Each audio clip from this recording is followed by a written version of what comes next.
Phil Robertson, the iconic patriarch of the Duck Dynasty family and founder of Duck Commander, passed away on May 25, 2025, at the age of 79.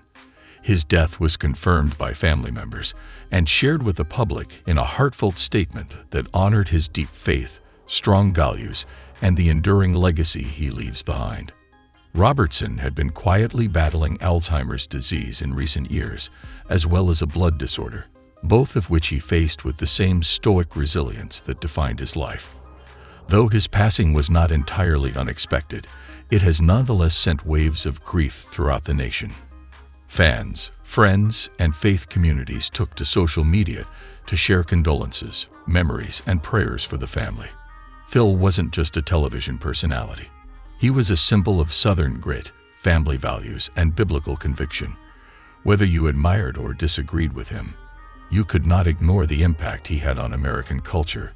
His death marks the end of an era for a family that brought old-school Americana into the homes of millions. This video is a tribute to the man behind the beard, his life, his influence, the controversies, and most importantly, how he will be remembered.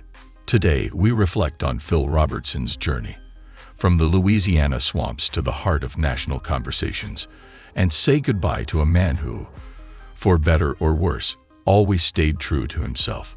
Phil Alexander Robertson was born on April 24, 1946, in the small rural town of Vivian, Louisiana. He was the fifth of 7 children in a deeply humble household that knew more about hard work than luxury. The Robertsons lived simply, no running water, no electricity, and very little money. But what they lacked in material wealth, they made up for in grit and close family bonds. Phil grew up immersed in the outdoors. Hunting, fishing, and living off the land weren't hobbies. They were survival. These early experiences shaped his worldview and laid the foundation for the man he would later become. Self-reliant, practical, and deeply rooted in tradition. Despite the hardships, Phil excelled in sports, particularly football.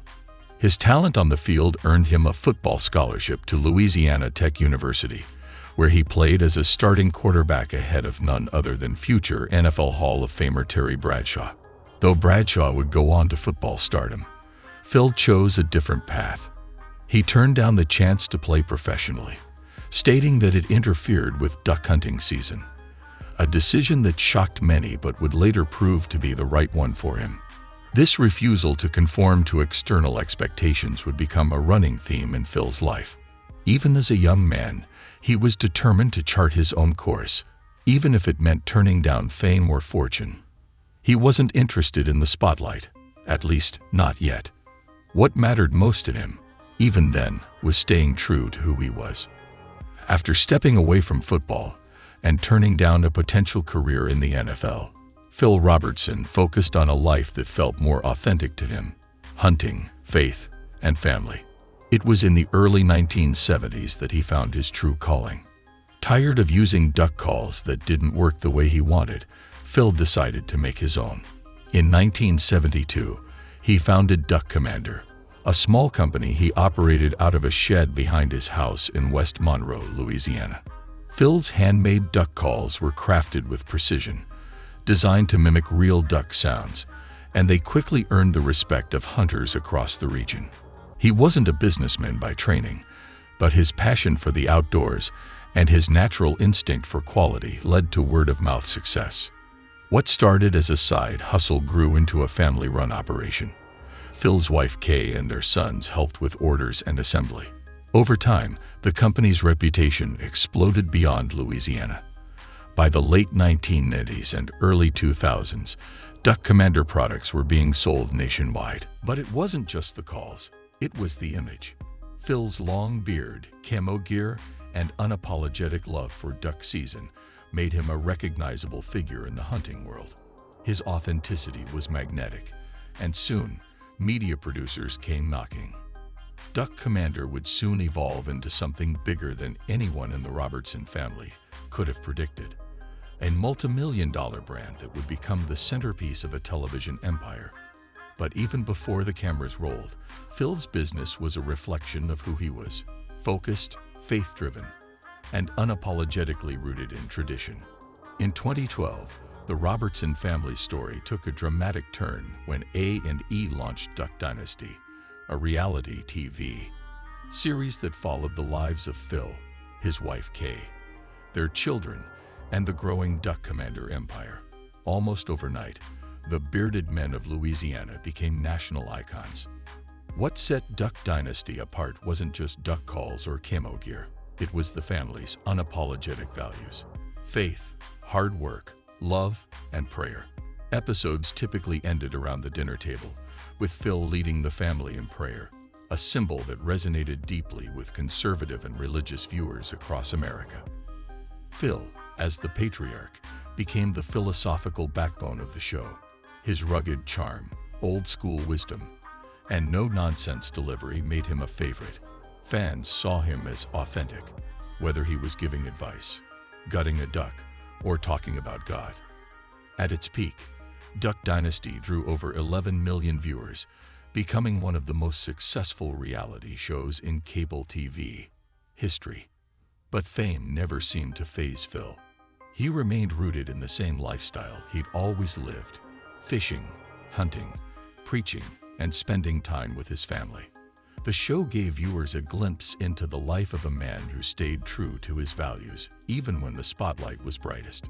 Still, this new level of exposure also brought scrutiny and controversy. While Duck Dynasty was celebrated by millions, it wasn't long before Phil Robertson's outspoken views drew intense public scrutiny.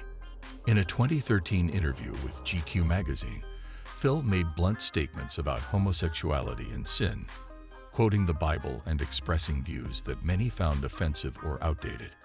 The backlash was immediate. LGBT+ organizations, civil rights groups, and public figures condemned the comments, calling for accountability. A&E responded by suspending Phil from the show indefinitely, a move that sparked a cultural firestorm. Supporters argued that Robertson was simply expressing his religious beliefs, protected under free speech. Critics countered that his platform came with responsibility, and that hate speech, disguised as faith, had real-world consequences.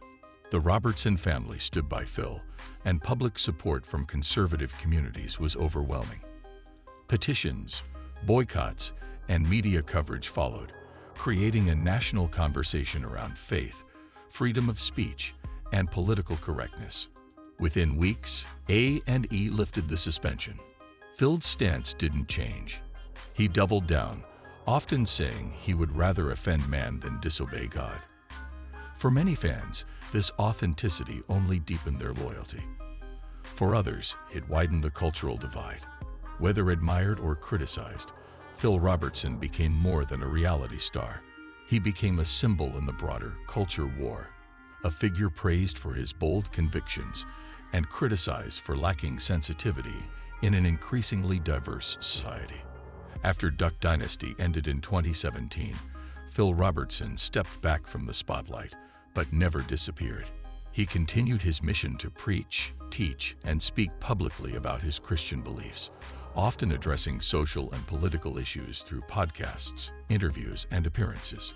He remained deeply committed to sharing what he called biblical truth, never sugarcoating his message, even when it stirred debate. Phil also launched In the Woods with Phil, an unfiltered online series where he shared faith-based reflections, hunting wisdom, and personal insights from his cabin deep in the Louisiana woods. The show became a space for fans to hear from Phil in his rawest, most unedited form. Despite the controversies, Phil remained beloved by a loyal base who admired his consistency. He lived what he preached. No frills, no compromise. His commitment to his faith never wavered, and neither did his devotion to family.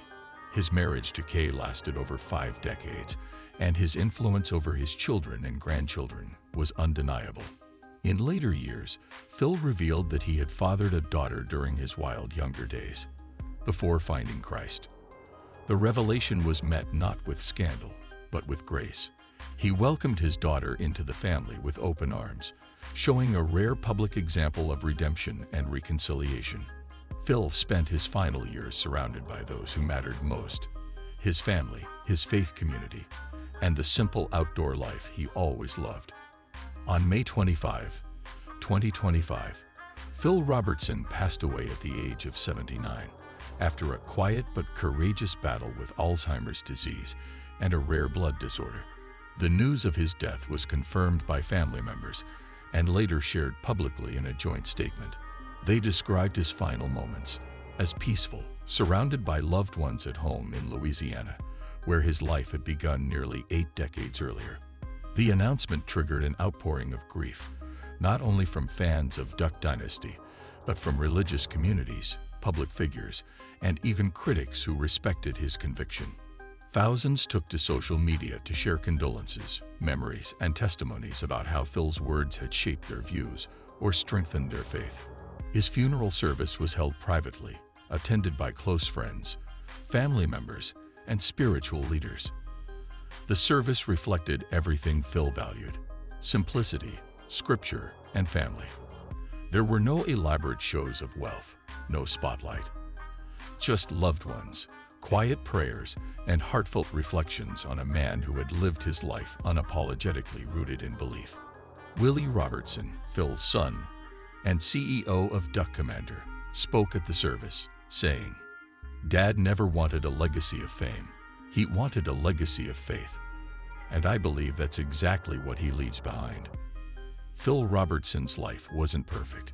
It wasn't polished or politically correct. But it was real, grounded in grit, guided by faith, and defined by an unwavering belief in family and God. He wasn't just a TV personality or a business owner. He was a cultural force, someone who helped millions reconnect with faith, tradition, and unapologetic truth in an era that often challenges those ideals. His legacy continues through his family, sons Willie, Jace, Jep, and Alan, each of whom carries a piece of Phil's philosophy into their own lives and platforms. Duck Commander lives on, not just as a brand, but as a symbol of the lifestyle Phil helped build, one centered around faith, family, and freedom. Though he has passed, Phil's impact remains etched into the story of American culture. He leaves behind more than duck calls and reality television. He leaves behind a challenge: to live boldly, speak truthfully, and hold tightly to what matters most. For those who admired him, Phil Robertson wasn't just the man behind the beard. He was a voice, a reminder, and a light in uncertain times. And though he's gone, the echo of that voice continues to ring out in the hearts of those who listened. Rest in peace, Phil Robertson. Your race is finished. Your story lives on.